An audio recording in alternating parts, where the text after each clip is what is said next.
एक दिन रात को मैं और मेरे चाचा हम दोनों सो रहे थे। अचानक मेरी नींद खुली। मैंने अपनी आंखें खोली और देखा कि विनोद चाचा अपने बिस्तर से उठे और कमरे से बाहर चले गए। न जाने क्यों मेरे मन में उत्सुकता जाग उठी कि इतनी रात को विनोद चाचा कहाँ जा रहे हैं। ये जानने के लिए मैं भी कमरे से बाहर आई। मैंने देखा कि विनोद चाचा मेरी माँ के कमरे की ओर जा रहे थे। अब मेरी उत्सुकता और भी बढ़ गई कि विनोद चाचा माँ के कमरे में क्यों जा रहे हैं। ये देखने के लिए मैं माँ के कमरे की खिड़की के पास गई। उनकी खिड़की खुली हुई थी। मैंने खिड़की से माँ के कमरे में झांकना शुरू किया। मेरी माँ अपने बिस्तर पर सोई हुई थी। अब विनोद चाचा ने अपनी शर्ट उतारी और फिर उन्होंने अपनी बेल्ट खोल दी। उसके बाद वह धीरे धीरे मेरी माँ के ऊपर नमस्ते। दोस्तों, आज की इस कहानी में आपका स्वागत है। ये कहानी तब की है जब मैं 16 साल की थी। हमारा परिवार एक छोटे से गांव में रहता था। मेरे पिता का निधन तब हुआ था जब मैं बहुत छोटी थी। मेरे पिता के जाने के बाद हमारे परिवार की आर्थिक स्थिति बुरी तरह से बिगड़ गई थी। उस समय मेरे परिवार में केवल मेरी माँ और मैं ही बचे थे। मेरी माँ ने परिवार की जिम्मेदारी अपने कंधों पर ले ली थी और वह दिन रात मेहनत कर रही थी ताकि हम दोनों किसी तरह गुजारा कर सकें। मेरी माँ गांव के कुछ घरों में काम करती थी। वह कपड़े धोने, बर्तन साफ करने और झाड़ू पोछा करने जैसे काम करके अपना और मेरा पेट पाल रही थी। 10वीं कक्षा पूरी करने के बाद मेरी पढ़ाई भी बंद हो गई थी क्योंकि घर की आर्थिक स्थिति इतनी खराब थी कि हम स्कूल की फीस और किताबें नहीं खरीद सकते थे। उसके बाद से मैं हमेशा उसकी मदद करने लगी। जब वह किसी घर में काम करने जाती तो मुझे भी साथ ले जाती। इस वजह से मैंने धीरे धीरे उसके कामों में उसकी मदद करना शुरू कर दिया था। एक रात जब मेरी माँ और मैंने खाना खा लिया था और हम दोनों सोने जा रहे थे, तभी हमारे घर का दरवाजा किसी ने खटखटाया। माँ ने मुझसे कहा, जा देख इतनी रात को कौन हमारा दरवाजा खटखटा, गला साफ करने की आवाज आ रहा है, देख कौन आया है। यह कहकर वह अपने कमरे में बिस्तर बिछाने चली गई। फिर मैंने हमारे घर का दरवाजा खोला। जैसे ही मैंने दरवाजा खोला देखा कि अच्छे कपड़े पहने एक आदमी हमारे दरवाजे पर खड़ा था। उसकी उम्र लगभग 35 साल के आसपास लग रही थी। क्या काम है, इतनी रात को हमारे घर का दरवाजा क्यों खटखटाया? मैंने थोड़ी नाराजगी से उस आदमी से पूछा। वह मुझे देखकर बहुत खुश हुआ और हंसते हुए बोला, प्रिया, हाँ मैं ही। आप कौन है? मैंने सवालिया नजरों से उसकी ओर देखा। इससे पहले कि मुझे कुछ समझ आता, अचानक उस आदमी ने मुझे उठाकर अपने कंधे पर बैठा लिया और खुश होकर कहने लगा, प्रिया, मैं तुम्हारा चाचा हूँ, तुम्हारे पिताजी का दोस्त विनोद चाचा। विनोद चाचा की आवाज सुनकर मेरी माँ अपने कमरे से दौड़ते हुए बाहर आई और वह उनके सामने खड़ी होकर बोली, विनोद। अब मेरी माँ और विनोद चाचा एक दूसरे की ओर देख रहे थे। वे दोनों इतने खो गए थे एक दूसरे को देखते हुए कि जैसे उन्हें दुनिया की कोई सुध नहीं थी। लगभग 2-3 मिनट बीत गए, लेकिन वे दोनों एक दूसरे को निहारते ही रहे। तब मैंने ही कहा, माँ, ये कौन कौन है? जैसे ही मैंने ये सवाल किया, मेरी आवाज सुनकर दोनों ही अपने होश में लौटे।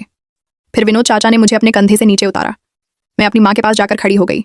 माँ के चेहरे पर एक अजीब सी खुशी थी। फिर माँ बोली, प्रिया, यह तुम्हारे विनोद चाचा हैं, तुम्हारे पिताजी के बहुत पुराने दोस्त हैं, इन्हें नमस्कार करो। तब मैंने उन्हें नमस्कार किया और फिर वे हमारे घर में आए।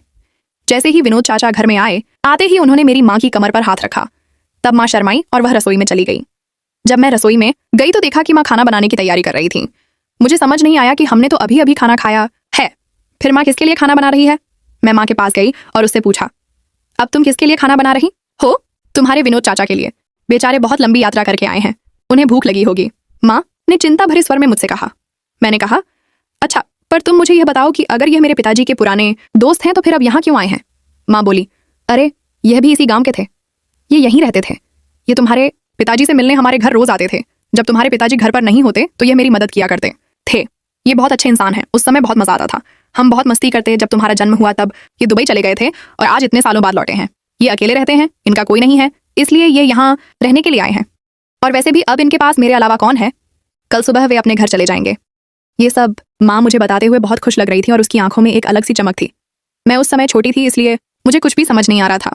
माँ के व्यवहार में अचानक हुए बदलाव और उसने जो कुछ भी मुझे बताया उसका मतलब मेरे समझ से बाहर था। माँ ने कहा, जा अब अपने कमरे में जा और जब तक खाना तैयार होता है अपने विनोद चाचा के साथ बात कर। माँ के ऐसा कहते ही मैं अपने कमरे में चली गई। विनोद चाचा ने अपना सारा सामान मेरे कमरे के एक कोने में रखा हुआ था और बिस्तर पर आराम करने लगे। जब मैं उनके पास जाकर बैठी तो वे मुझसे बातें करने लगे। उसी दौरान मुझे उनकी बातों से पता चला कि उनका दुबई में एक बड़ा रेस्टोरेंट था।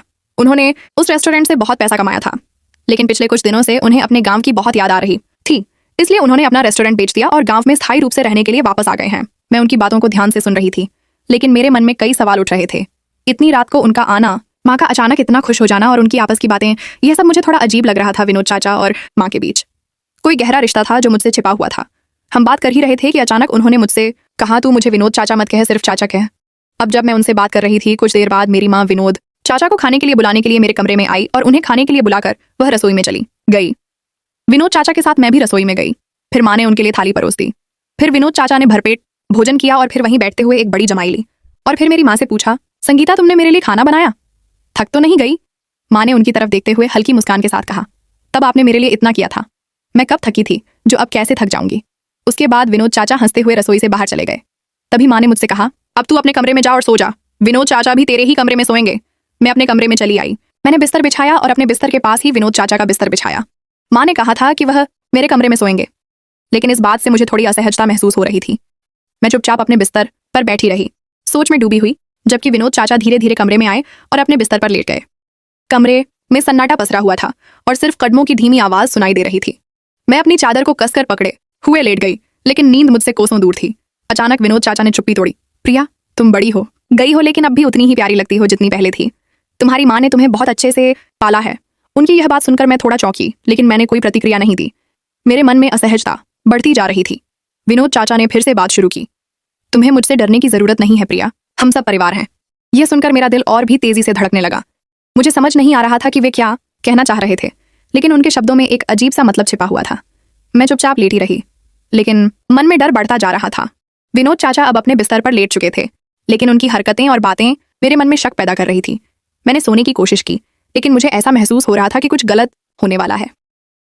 रात के गहरे सन्नाटे में मुझे अपने ही घर में असुरक्षा महसूस हो रही थी।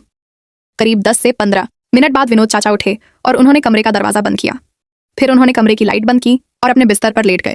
मुझे तुरंत नींद आ गई। कुछ समय बाद अचानक मेरी नींद खुली। मैंने अपनी आंखें खोली और देखा कि विनोद चाचा अपने बिस्तर से उठे और कमरे से बाहर चले गए। न जाने क्यों मेरे मन में उत्सुकता जाग उठी कि इतनी रात को विनोद चाचा कहाँ जा रहे हैं। यह जानने के लिए मैं भी कमरे से बाहर आई। मैंने देखा कि विनोद चाचा मेरी माँ के कमरे की ओर जा रहे थे। अब मेरी उत्सुकता और भी बढ़ गई कि विनोद चाचा माँ के कमरे में क्यों जा रहे हैं। यह देखने के लिए मैं माँ के कमरे की खिड़की के पास गई। उनकी खिड़की खुली हुई थी। मैंने खिड़की से माँ के कमरे में झांकना शुरू किया। मेरी माँ अपने बिस्तर पर सोई हुई थी। अब विनोद चाचा ने अपनी शर्ट उतारी और फिर उन्होंने अपनी बेल्ट खोल दी। उसके बाद उन्होंने माँ को वही सब दिया जो पहले पापा दिया करते थे। माँ और विनोद चाचा दोनों पसीने में नहा लिए। हो दोनों इतनी जोर से सांस ले रहे थे कि उनकी सांसों की आवाज पूरे कमरे में गूंज रही थी। अब मुझे नींद आने लगी थी, इसलिए मैं अपने कमरे में वापस आई और सो गई। सुबह जब मेरी नींद खुली तो मेरी नज़र विनोद चाचा के बिस्तर पर गई, लेकिन वह अपने बिस्तर पर नहीं थे। तब मुझे रात की घटना याद आई, इसलिए मैं जल्दी उठी और कमरे से बाहर गई। माँ का कमरे का दरवाजा बंद था, लेकिन खिड़की खुली हुई थी। मैं अपनी जगह बैठकर माँ के कमरे की ओर देख रही थी। कुछ समय बाद मुझे दरवाजे की कुंडी खुलने की आवाज सुनाई दी, इसलिए मैंने उत्सुकता से देखा। विनोद चाचा माँ के कमरे से बाहर आए और तभी मेरी माँ भी जल्दी से अपने कमरे से निकली और सीधे बाथरूम की तरफ दौड़ पड़ी। थोड़ी देर बाद माँ ने मुझे आवाज दी और कहा कि मैं नहा धोकर तैयार हो जाऊं। फिर मैं उठी और विनोद चाचा की ओर देखा। मैं सो रहे थे। मैं बाथरूम में गई, नहाकर तैयार हो गई और फिर बाहर आ गई। जब मैं रसोई में गई तो मैंने देखा कि माँ खाना बना रही थी, लेकिन वे बहुत खुश लग रही थी। आज पहली बार उनके चेहरे पर ताजगी और एक अलग ही जोश था। मैंने भी उनकी मदद की। खाना बन जाने के बाद माँ ने विनोद चाचा को बुलाया और फिर हम तीनों ने खाना खाया। जब हम तीनों खाना खा रहे थे, माँ उन्हें देखकर शर्मा रही थी और हल्की मुस्कान के साथ हंस रही थी, और वे भी उन्हें देखकर मुस्कुरा रहे थे। हम तीनों के खाना खाने के बाद मैं और माँ गांव में काम करने चले गए और विनोद चाचा अपने घर लौट गए। रात में मैंने और माँ ने खाना खाया। जब हमारा खाना खत्म हो गया तो मैं अपने कमरे में जाकर सो गई। उस रात मुझे वॉशरूम जाने की वजह से नींद खुली और मैं उठकर बाथरूम में चली गई। बाथरूम से लौटते समय मैंने अपनी माँ के कमरे से बातचीत की। आवाज सुनी तब मेरा ध्यान माँ के कमरे की ओर गया।